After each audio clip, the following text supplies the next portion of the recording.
Me da mucho gusto llegar hasta todos ustedes a través de este video. Quiero saludarles con mucho cariño y hoy quiero comenzar una serie de pequeñas meditaciones acerca del llamamiento de Dios a nuestra vida. Mucha gente cristiana siente el llamado de Dios o piensa que es llamado por Dios a un ministerio. Y quiero empezar a desarrollar una serie de mensajes acerca de este tema. Y tenemos que desglosarlo poco a poco. Lo primero que quiero que entendamos, lo primero que quiero que tengamos en nuestro corazón es un ejemplo en Éxodo 3. No lo vamos a leer ahora, pero ustedes por favor léanlo después. Éxodo 3 nos habla del llamamiento de Moisés. Si usted es cristiano sabrá quién es Moisés y sabrá cuál fue su llamamiento. Y le recomiendo pues que lo lea usted después. Pero quiero que meditemos en una parte de este llamamiento de Moisés. Miren, dice la Biblia que Moisés cuidaba el rebaño de su suegro Jetro y lo llevó a pastorear hasta llegar a Horeb, el monte de Dios. Y ahí tuvo un encuentro con Dios porque vio a lo lejos a Dios. Y la visión era la siguiente: veía una zarza que estaba ardiendo en fuego pero no se consumía. Esto le llamó la atención y él se acercó para ver el porqué de la visión. Pero aquí nos vamos a detener antes de continuar con toda esta historia. Aquí hay muchas cosas interesantes que entender poco a poco. Primero, Moisés era un asalariado, trabajaba para su suegro Jetro. Él era dueño de muchos rebaños. No Moisés, sino Jetro. Y por la ley que había en esos tiempos, seguramente el heredero de aquellos rebaños sería Moisés, porque Jetro tenía solamente hijas y Moisés ya se había casado con una de sus hijas, entonces él sería el heredero de aquel rebaño. Pero solamente podía aspirar a ello. ¿Recuerdan ustedes que Moisés había renunciado a ser el hijo de la hija de Faraón? Había renunciado a toda esa gloria, a toda esa majestuosidad, digamos así, que hubiera tenido en el palacio de Faraón.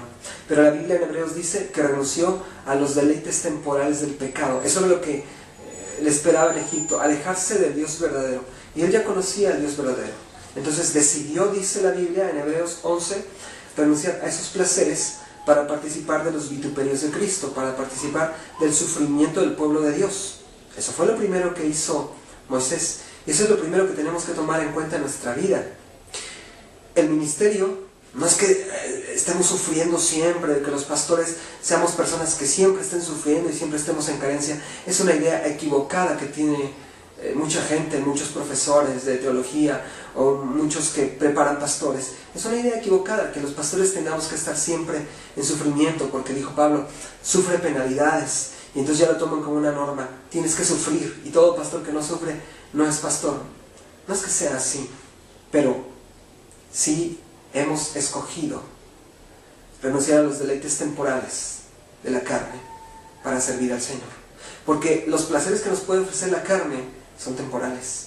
Y es verdad que tú como cristiano también tienes que renunciar a esos placeres para seguir únicamente a Cristo. Pero un pastor, no solamente como el resto de las ovejas lo tiene que hacer, sino que ahora, como los levitas, ya no tenemos parte ni heredad en este mundo.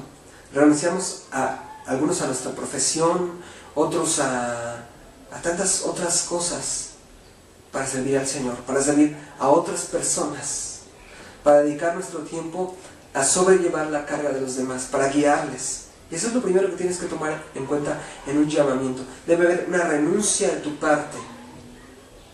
Eso es lo primero que tienes que entender. Y lo segundo, después de que Moisés renunció a ser hijo de la hija de Faraón, encontró que Dios tenía unos sueños mejores para él que las cosas en las que él estaba viviendo, porque ahora era pastor nada más, pastor de animales, pero a unos animales ajenos. Quizá le esperaba a él el que las ovejas y las cabras se multiplicaran y algún día poner, no sé, una fábrica de cortinas con pelo de cabra, o vendían suéteres con la lana de las ovejas. Yo no sé, no sé, quizá pensaban en hacer una gran corporación para producir no sé, leche de cabra, o si vivieran en Celaya, Guanajuato, en México, harían cajeta quizá, ¿no? Pero no era así. Sin embargo, siempre serían las ovejas de su suegro. Y no era donde Dios lo quería. Dios no lo quería llamar a un corporativo de cajeta, no lo quería llamar a hacer obleas con cajeta, no lo quería llamar a hacer suéteres de pelo de oveja o cortinas de pelo de cabra o qué sé yo. No lo quería llamar a eso, lo quería ver mucho más allá. Y no es que estos corporativos, que en broma estoy diciendo que Jethro podía poner, no es que fueran malos, no es que fuera malo ser pastor de tantísimas ovejas. Él estaba en su zona de confort. No es que fuera malo. No es que sea malo donde tú estés. Es decir, tú no vas a salir del mundo directamente al pastorado y decir, yo quiero ser pastor, dejo de ser, por ejemplo, alcohólico para directamente ser un pastor.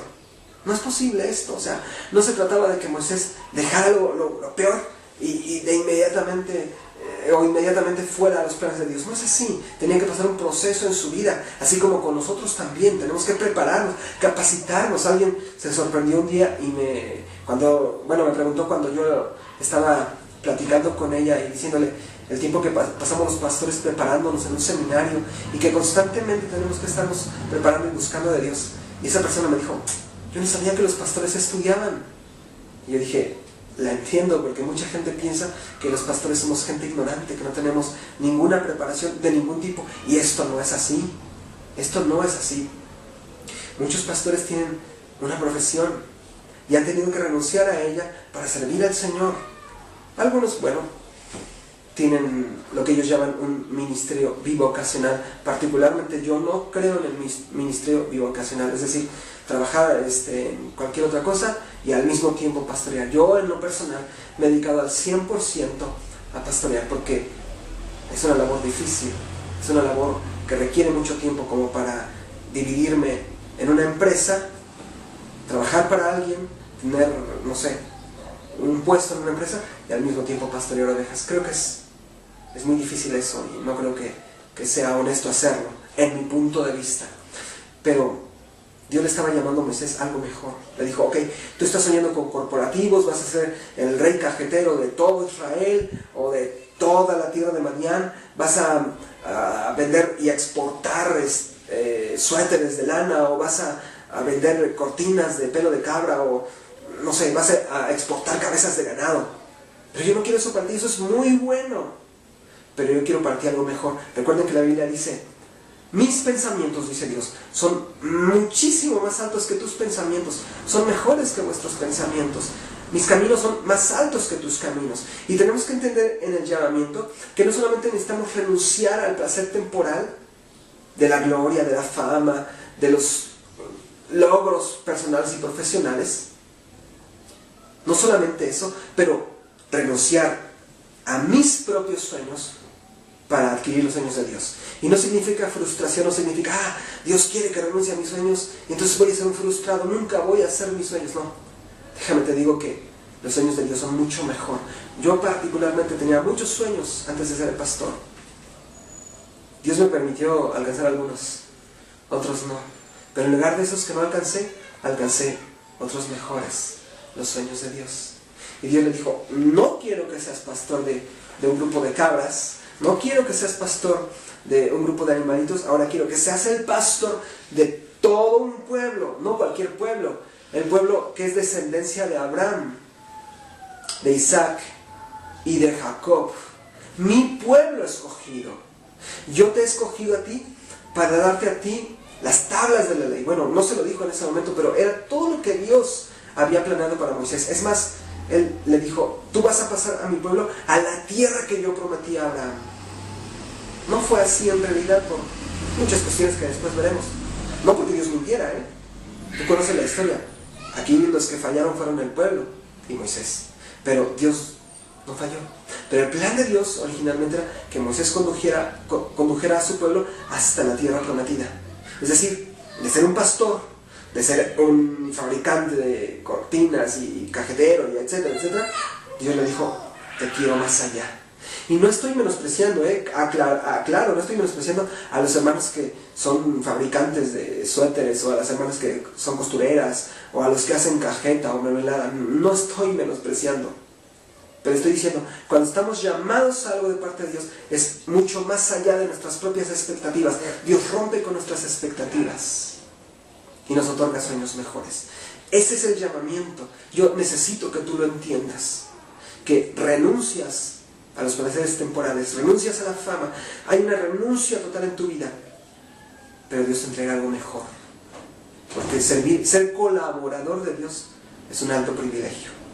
Pero para poder ser digno de ese alto privilegio, necesita haber una renuncia en ti. Yo te pregunto, ¿tú crees que eres llamado? Si la respuesta es sí, entonces te pregunto algo más. ¿Estás dispuesto a renunciar a todo en tu vida para servir al Señor? Porque el Señor Jesucristo dijo, nadie que ponga la mano en el arado y voltee hacia atrás es digno de ser mi discípulo. Seguiremos hablando sobre el llamamiento, porque yo quiero apoyar, quiero ayudar a través de estos videos a la gente que está llamada por Dios o cree tener un llamamiento. Porque saben, yo sé de muchas personas que entran a los seminarios. Yo lo vi. Entraban en la primera generación, no sé, 100, 150 estudiantes, y al final de los 4 años que duraba el tiempo de estudios, solamente graduaban 3, 4.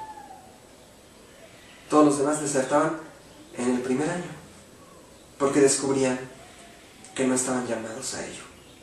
Mucha gente lo descubre tarde, después de que se ha sentido fracasado, e inclusive después de que han sido tropiezo en congregaciones. Y yo no quiero eso para tu vida. ¿Tú eres llamado? Y de hecho, te voy a adelantar algo. Todos los cristianos somos llamados. Pero no todos somos llamados al pastorado o a predicar. No todos somos llamados a lo mismo. Pero todos somos llamados. Pero hoy y los demás días me quiero dirigir especialmente a los que están siendo llamados a un pastorado. No te conozco, pero estaré orando por ti, por todos aquellos, porque la Biblia dice, la mies es mucha, la mies está lista, es mucha, pero los obreros son pocos. Y muchos hemos agregado en broma, y los pocos ponen tantas excusas. Recuerdo que en mi generación como joven decían, muchos son los llamados, pocos los escogidos, y los pocos flojos. Aunque hoy en día diría, y los pocos no están bien capacitados, ponen excusas, quieren servir a 2 señores, quieren servir al dinero, son asalariados, y de ahí se reduce el número. Y son muy poquitos, poquísimos, los que realmente sirven al Señor con la convicción de un llamamiento. Yo quiero ayudarte a ti. No para la gloria, pero para la gloria de Dios te quiero decir que yo tengo aproximadamente 20 años de ministerio pastoral. Y ha sido una vida con penalidades, con luchas, con pruebas, pero que no cambiaría por nada. Tuve la oportunidad de hacer otras muchas cosas, pero dejé lo bueno por escoger lo mejor. Porque la Biblia nos pone esa disyuntiva. ¿Quieren lo bueno o quieren lo mejor? Yo te invito a que escojas lo mejor. No te quedes con lo bueno, escoge lo mejor. Te envío un abrazo, envíame tus dudas, escríbeme. Te recuerdo que me puedes seguir por Twitter a mi cuenta @gospel_guardian. Y también ya tenemos un buen tiempo en la página de Facebook, es Gospel Guardian Oficial, todo con minúsculas. Ahí me puedes encontrar. Estamos subiendo imágenes diariamente, con meditaciones, videos, y queremos agregar más secciones. Ahí me puedes contactar también. Te invito a unirte a esta hermosa familia que va creciendo poco a poco. Un abrazo, saludos a mi querida Idalia, y que Dios les bendiga.